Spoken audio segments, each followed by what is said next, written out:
Okay, here's the rest of this. This part's particularly good. It's at the end. I know I'm hardly the first one to decide that I. Oh. I know I'm hardly the first one to decide I have had all I can stand. It has always been a myth that people have stopped dying for their freedom in this country, and it isn't limited to the blacks and poor immigrants. I know that there have been countless before me, and there are sure to be as many after. But I also know that by not adding my body to the count, I ensure nothing will change. I choose to not keep looking over my shoulder at Big Brother while he strips my carcass. I choose not to ignore what is going on all around me. I choose not to pretend that business as usual won't continue. I have just had enough. I can only hope that the numbers quickly get too big to be whitewashed and ignored, that the American zombies wake up and revolt. It will take nothing less. I would only hope that by striking a nerve that stimulates the inevitable double standard, knee jerk government reaction that results in more stupid draconian restrictions, people wake up and begin to see the pompous political thugs and their mindless minions for what they are.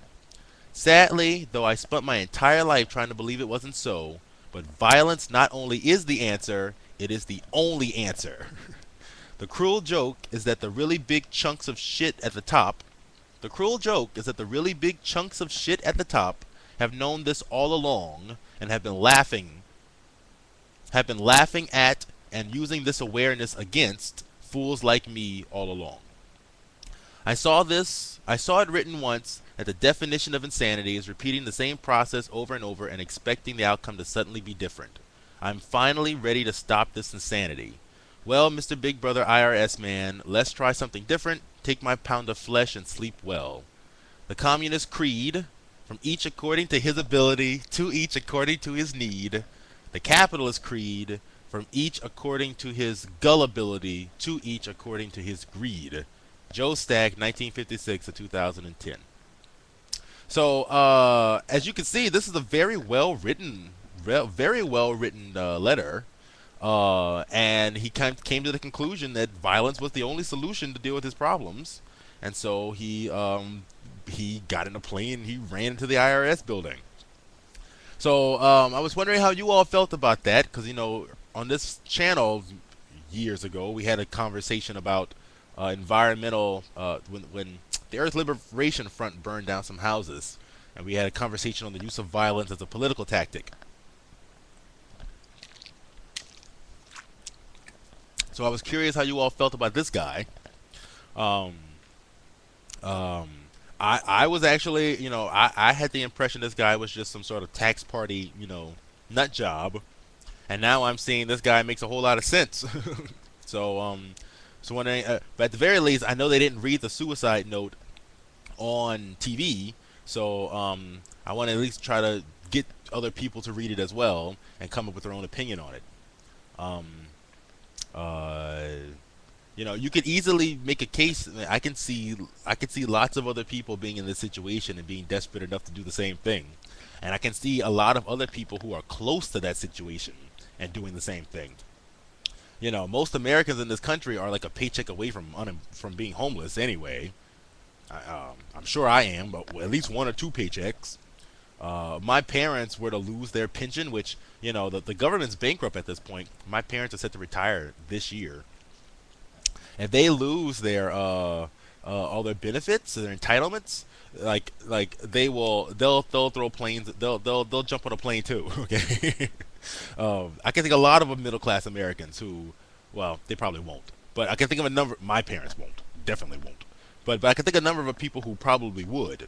So, you guys should go to Mike Rupert's blog and take a look at some of these stories, because from what things are shaping up, and they're shaping up very quickly. On Monday, Mike Rupert got out of retirement. There's a great documentary if you want to see it. It's called Collapse, and it stars Mike Rupert as the main guy, and he kind of explains all the integration of all these problems are going to essentially result in altering human civilization as we know it. And this is going. I mean, everything this man predicts turns out to be true. So at this point, he's like one of these guys I always trust. So this 5 years from now, well, the nature of America, the nature of the world could look very, very different than what we're used to.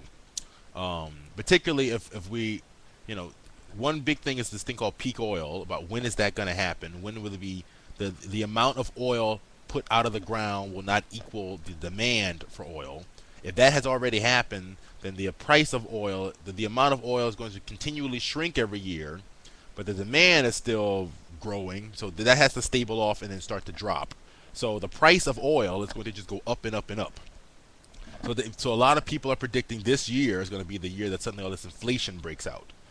Um, so there's the peak oil issue. There's the fact that climate change is really bad at this point. In a matter of a few years, there will not be any Arctic ice at all. If the methane that's in Siberia, which is near the Arctic, melts, then the rate of global warming will increase by something like tenfold. Okay, and then there's all the economic problems with the fact that the United States government is not based on actually any really worth. It's just based on debt. So we're just going into more and more debt so we can kind of stabilize the system. But the system is going to crash, and then um, the euro right now is in a state of serious problems with Greece and the fact that Goldman Sachs covered up how much debt Greece was really worth. So now when it comes time to actually realize the money, to pay off the debt, you can't do it, and then the whole system collapses. The derivatives market is entirely based on assuming that people are going to pay off the actual debt. So the derivatives market is something like, I think, 2 times, 3 times larger than the size of the actual world economy. So if that crashes, it will crash the world economy, and then we will all have to go back to trading gold pieces again. um, so obviously there's a lot of actors working to to stabilize some of this stuff, but there's only really so much they can do. So consequently, Obama just continually goes into puts the U.S. government into more and more debt, and then we're building up our nuclear stock. We're building nuclear plants everywhere now, and we're improving our arsenal, our military arsenal, because a situation is quickly erupting between the one thing that I think it really kept this country from going into revolt is China. If China hadn't agreed to let Walmart move there and make all this stuff for super cheap, we'd all be paying, this shirt wouldn't have cost me, what, $5. This shirt would have cost me $15, and then it would have, everything would cost a lot more, and then I think this country would be in some serious problems. So it's no surprise also that in case you guys been keeping up on it, this Haiti thing is basically the United States has completely taken over the country, or at least made sure everyone realizes its dominance in the country. And Hillary Clinton is basically trying to push to get Walmart to move to Haiti, so they can all build stuff there. So at least building the stuff there, they don't have to deal with the Chinese anymore, who we owe all this money to. The Chinese increasingly are no longer buying our money anymore. So there's a very calamitous situation waiting to break out with all of this, and in addition to the U.S. and as a military governmental institution, there's sort of the middle class, the U.S. people, and what are they going to do? There's another really great documentary. You can search for it on YouTube. It's called Argentina's Economic Collapse. If you want to see what's going to happen to this country, you should watch that documentary, because ultimately it's going to come to that. If everything is based on the free market, then if you have no money, there's no market for you. So, if you can't afford food, that's your problem. If you can't afford clean water, that's your problem. So, and if there isn't a job there anymore, because the job went somewhere else, and there's no job for you, that's your problem. Obama had a freeze on all government spending except for like war and I think Medicaid or something. But let's say people on food stamps. If you're on food stamps right now, you have no job. Well, 3 years from now or so, they may cut you off food stamps, and then what are you gonna do? So the issue with poverty in this country is exploding, and only set to get worse and worse and worse. So anyway, spread this to people and tell people about this stuff.